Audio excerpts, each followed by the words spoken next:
আসসালামু আলাইকুম, আমি আব্দুস সামি, আমি স্টুডেন্ট। কোরআনে বলা হয়েছে যে অবিশ্বাসীদের হৃদয় বন্ধ করা আছে, কিন্তু বিজ্ঞান আমাদের বলে মানুষের ব্রেইন চিন্তা করে, হৃদয় না। এটা একটু ব্যাখ্যা করেন প্লিজ। ভাই একটা প্রশ্ন করেছেন যে কোরআনে আছে অবিশ্বাসীদের হৃদয় ঢেকে দিয়েছেন আল্লাহ সুবহানাহু ওয়া তাআলা। আজকে বিজ্ঞান আমাদের বলে আমাদের ব্রেনই সব চিন্তা করে, হৃৎপিণ্ড না। আমিও একমত। তাহলে কোরআনকে অবৈজ্ঞানিক যখন বলা হচ্ছে হৃদয় ঢেকে দেওয়া হয়েছে, আমিও মেনে নিচ্ছি যে কোরআনে বিভিন্ন জায়গায় বলা হয়েছে, যেমন সূরা বাকারার 7 নম্বর আয়াতে বলা হয়েছে যে আল্লাহ হৃদয় ঢেকে দিয়েছেন কাফির লোকদের হৃদয়। সে কথাই বলা হয়েছে যে তাদের হৃদয়কে ঢেকে দেওয়া হয়েছে। এখানে যে আরবি শব্দটা আছে সেটা হচ্ছে কলব। এই আরবি শব্দ কলবের দুটো অর্থ আছে, একটা হলো হৃদয়, আরেকটা হলো বুদ্ধিমত্তা। তাই যদি সঠিকভাবে অনুবাদ করেন, এখানে বলা হয়েছে আল্লাহ তাদের বুদ্ধিমত্তাকে ঢেকে দিয়েছেন অবিশ্বাসীদের বুদ্ধিমত্তা। আর এটা বৈজ্ঞানিকভাবে প্রমাণিত যে বুদ্ধিমত্তাকে ঢেকে দেওয়া হবে, হৃদয়কে নয়।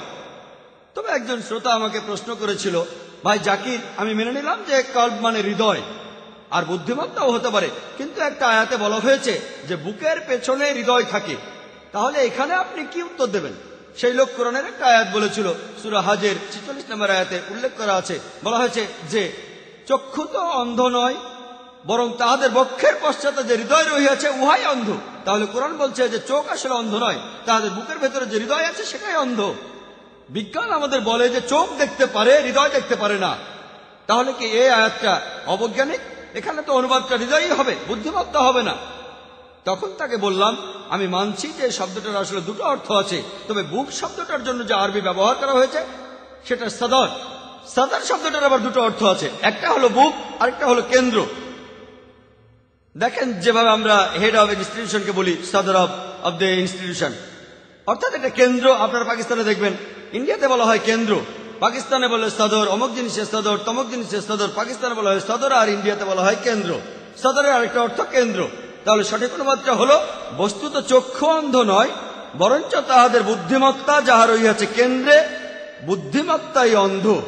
যেমন আমি আমার কথা শুরুতে কোরআনের একটা উদ্ধৃতি দিয়েছিলাম, সূরা তাহার 25 থেকে 28 নম্বর আয়াতে উল্লেখ করা আছে, রাব্বি শুরহ লি সাদরি, হে আমার প্রতিপালক আমার বক্ষ প্রশস্ত করিয়া দাও।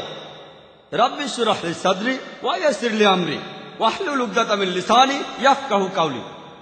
এই দোয়াটা করেছিলেন মুসা আলাইহিস সালাম যখন আল্লাহ সুবহানাহু ওয়া তাআলা তাকে বললেন তার মানুষদের কাছে আল্লাহর বাণী পৌঁছে দিতে। তিনি আল্লাহকে বললেন, হে আমার প্রতিপালক আমার বক্ষ প্রশস্ত করিয়া দাও। এখানে বক্ষ বা বুক সঠিক অনুবাদ নয়, এখানে বক্ষ আবার কি করবে? এর অর্থ, হে আমার প্রতিপালক আমার কেন্দ্রকে প্রশস্ত করিয়া দাও। রাব্বি ইশরাহ লি সাদরি ওয়া ইয়াসির লি আমরি, এবং আমার কর্ম সহজ করিয়া দাও। ওয়াহলুল উকদাতাম মিন লিসানি ইয়াফকাহু কাওলি, এবং আমার জিহ্বার জড়তা দূর করিয়া দাও যাহাতে উহারা আমার কথা বুঝিতে পারে। আপনারা হয়তো জানেন মুসা আলাইহিস সালাম তোতলা ছিলেন, হয়তো এটাও জানেন সৌভাগ্য হোক আর দুর্ভাগ্য হোক, এমনকি আমিও একজন তোতলা। ছোটবেলায় আমিও তোতলা ছিলাম। তাই যে কোনো লেকচারের শুরুতে আর আজকেও লেকচার দেওয়ার আগে আমি দোয়া করেছি আল্লাহ সুবহানাহু ওয়া তাআলার কাছে, রাব্বি ইশরাহ লি সাদরি, হে আমার প্রতিপালক আমার কেন্দ্রকে প্রশস্ত করিয়া দাও। আমি সাহায্য চাইছি আল্লাহ সুবহানাহু ওয়া তাআলার কাছে, আমার কেন্দ্র প্রশস্ত করো আর আমার মুখের তোতলামি বন্ধ করে দাও। এমনকি এখনো যখন আমি স্টেজে কথা বলি না, আমি তখনও তোতলাই। এখানে আল্লাহ তাআলা আমাকে সাহায্য করছেন।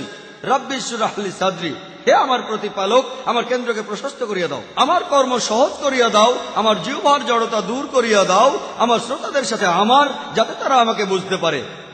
তাই বৈজ্ঞানিকভাবে আপনারা যদি সূরা হাজের এই আয়াতটা দেখেন, সূরা হাজের 46 নম্বর আয়াত, এখানে বলা হচ্ছে যে তাদের চোখ অন্ধ নয়, আসলে তাদের বুদ্ধিমত্তা যেটা রয়েছে তাদের কেন্দ্রে সেটাই অন্ধ।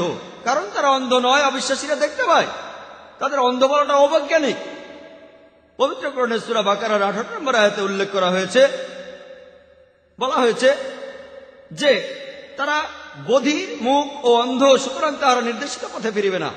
সুম্মুম বুকমুন উমিউন ফাহুম লা ইয়ারজুন, বধির, মুখ এবং অন্ধ, তাহারা নির্দেশিত পথে ফিরিবে না। এখানে সত্যিকারের বধিরদের কথা বলা হচ্ছে না, বলা হচ্ছে অবিশ্বাসীদের কথা, যারা শুনেও শুনতে পায় না, আল্লাহ তাআলার নিদর্শন দেখেও তারা কোরআন মানতে চায় না। তাই কোরআন অনেক বেশি বৈজ্ঞানিক। কোরআন ঠিকই বলছে তারা দেখতে পায়, তাদের চোখ অন্ধ নয়, বরং তাদের বুদ্ধিমত্তা যেটা আছে তাদের কেন্দ্রে সেটাই অন্ধ।